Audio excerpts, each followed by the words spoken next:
another fantastic guest with me here today at the NOAA conference here in Zurich. If you could say who you are and who you are representing here today. So, thank you for having me. My name is Maurizio Totta. I'm Italian, but I represent a company in the UK which has activities mainly in Brazil that is called ASF, Amazon Sustainable Forestry. Okay. And so what solution are you bringing here to NOAA? What is it that you're showcasing to other delegates here about what you're trying to achieve? Well, basically, I became a passionate impact investor in 2010. And I've been trying to find projects that are both financially rewarding, but just making money is not enough for me. So they have to have other bottom lines. And in this case, what we found and what we developed to protect and to save the Brazilian Amazon forest is what I call our quadruple bottom line project, because we save the local environment and biodiversity by protecting the forest. By protecting the forest, we avoid that the forest is cut and burned. So all the CO2 contained in the forest to the tune of 500 kilograms or 500 tons of CO2 per hectare is not going up in smoke in the atmosphere. We have a social bottom line because we provide sustainable and long-lasting economic benefits, jobs, income to the local population, thus getting the buy-in of the local population so they don't associate with destroying the forest to make a living, but having a living forest to have a permanent income. And last but not least, we get double-digit returns, financial returns. Interesting. So, in Glasgow at the UN Climate Conference, there was 6 years of negotiations that led up to one of the outcomes that came in Glasgow, which was the ground rules for a global carbon market. I was talking last week to some people actually based in the Amazon, who are doing carbon projects there, and they say they've literally run out of projects. I mean, there's been so much interest in investors in investing in the Amazon existing projects. So this thing is really growing, isn't it? The investment in the forests to protect them, create jobs. Well, I am sort of, I'm convinced that what we are doing is really helping to protect the forest. Right. And keeping it as it is, keeping the forest cover, the evapotranspiration that has the consequences on the climate in the Amazon. So I think we are really already doing something, whether we're getting some payment for carbon certificates or not. The problem that I see right now, we have, you have the market for Kyoto, but you have the market also for the voluntary carbon certificates. Yes. And the VCS market, in my opinion, is still both in its infancy, but it's slightly dysfunctional because you have very high certification cost, and you don't really have don't we run into the same a situation very where we can only developed, set transparent so market. many of those things up at a time? There are some transparent platforms like Air Carbon Exchange in Singapore that have very low cost to trade those two different certificates. super sources, right? But many times you have companies coming in and trying to develop these projects and just giving a small share to the owner of the forest. And they say, yeah, but we take care of everything, the project, and then we sell it, and so on. So I think the future would really be if those voluntary carbon markets, the exchange is already there, so expanding Air Carbon Exchange or more people trading on that, that would be a good thing. But we definitely would need to expand the kind of, how do you say, very transparent. Yes. And guarantees of integrity, transparency, quality. These guarantees have to be there. Yeah. But they don't necessarily mean to be extremely expensive.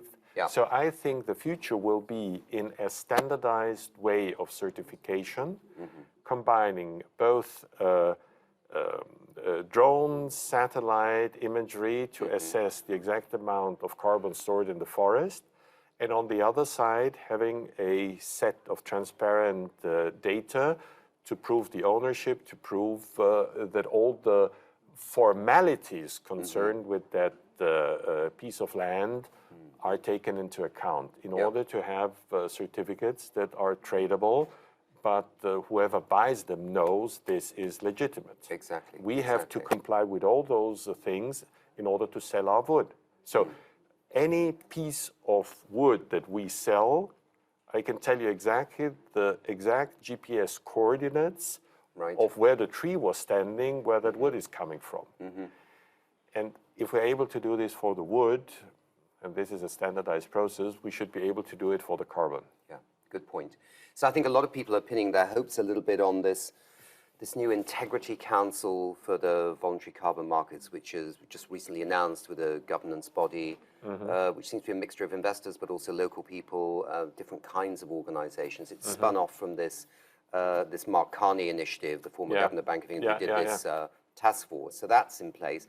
And then there's another one now being run by a lady called Rachel Kite, who's ex-World Bank and things, called the Voluntary Carbon Market Integrity Initiative, that's kind of looking at the claims some companies are making about their carbon neutrality. So there's two sides to the coin. There's the supply and the demand side. And so I think they have to move quickly, I think. And as you're right, there has to be a balance between the guardrails and the formalities, as it were, and the transparency, but not making sure it's too burdensome, or else that will also damage the market as well. So it's a fine balancing act, I think, between those two things. Exactly. Good. Thank you very much for being with us. I just want to ask you one question, because before the Glasgow Climate Conference, we don't have time, were very kind of shocked when we saw this report from the International Monetary Fund on how much the governments are spending on subsidizing the fossil fuel industry. Partly because I suppose the fossil fuel industry has been around for some time, and you would think by now it would be able to stand on its own 2 feet without subsidies, whereas some of these more interesting things that we're all trying to do, renewable energies and other things, might need a little bit of support to kickstart them, but the oil industry would seem not to be in need of that. But yet the governments are spending quite a lot. So we started to count up, and if you just look right now at the screen there, you can see that this is how much governments have spent on fossil fuel subsidies since the beginning of the Glasgow conference. So that's about 3.5, 4 weeks ago. So we're nearly at 600 billion. Couldn't this money be spent better on things that don't destroy the planet, but actually enhance our ability to create a sustainable world? I think that's probably the question. Well, the question is has quite a self-evident answer. Because in one of my other activities, my partners and I have been able to create one of the largest solar power plants in the south of Portugal with 0 subsidies. That's amazing. So solar energy, 219 megawatt, a possible production of 382 gigawatt hours per year with 0 subsidies. On the contrary, the government in Portugal is taxing this. But we are getting no subsidies for that. Right. So in fact, the subsidies that we used to have on renewable energies before allowed them to expand, and now they're at the point where they're totally competitive with fossil fuels. Exactly. And if we remove those subsidies, they'd be even more competitive. So, of course. Exactly. Yeah, but it's always, the problem is always the incumbents and their monetary power and their power through lobbyism to influence the politicians. And people just like what they have become used to. I mean, if only the US, for instance, put an average petrol tax to the level that we in Europe have grown used to. I mean, we don't live substandard lives here in Europe. Everybody drives, everybody is mobile. And we have learned to cope with these high prices of gasoline or petrol. But the Americans, sort of, it's political suicide in the US if you plan a tax on petrol that is as high as here. I would definitely give an advice to American politicians. Now that the prices of petrol are so high, they should do what the government in Italy did a few decades ago after an oil crisis.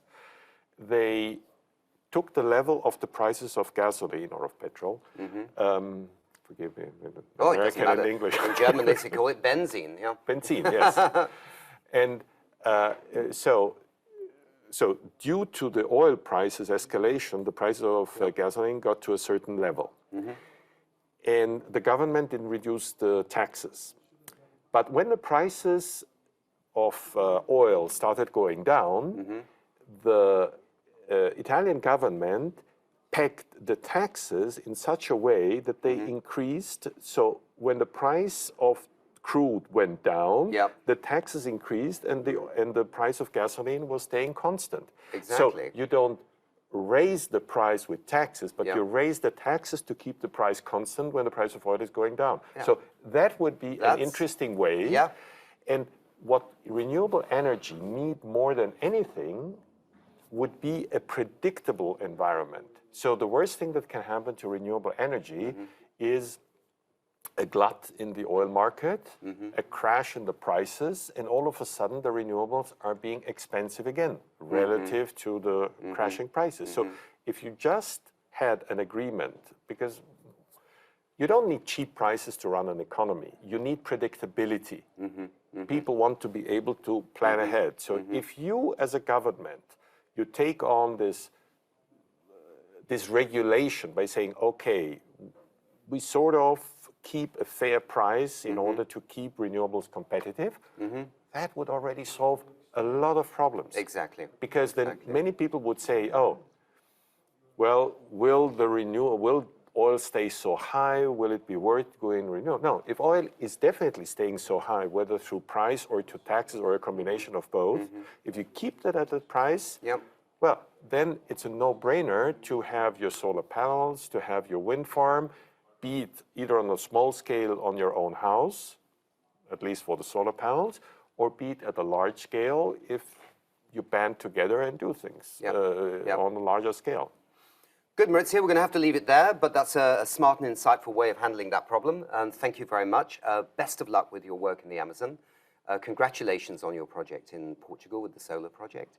And I hope NOAA is a good conference for you. And by the way, if I may add, all our production plants in Brazil are CO2 neutral because we use biomass to provide electricity and to provide the heat that the plants need to operate. Right. No fossil fuels.